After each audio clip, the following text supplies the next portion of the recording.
दिल दा राज तैनू दस्सां किवें, रातां विच याद तेरी हस्सां किवें। अखां च वस गया तू सजना, हुण तेरे बिना मैं जिया किवें, हुण तेरे बिना मैं जिया किवें।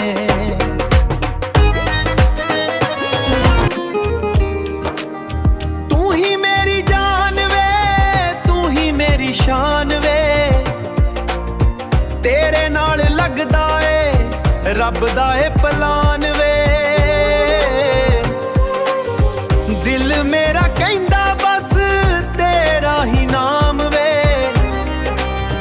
तू ही मेरी दुनिया तू ही मेरी पहचान वे।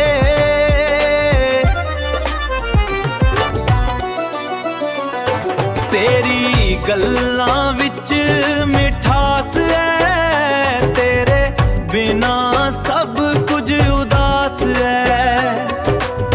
साडी कहानी लिखी रब ने, एह प्यार सदा खास है।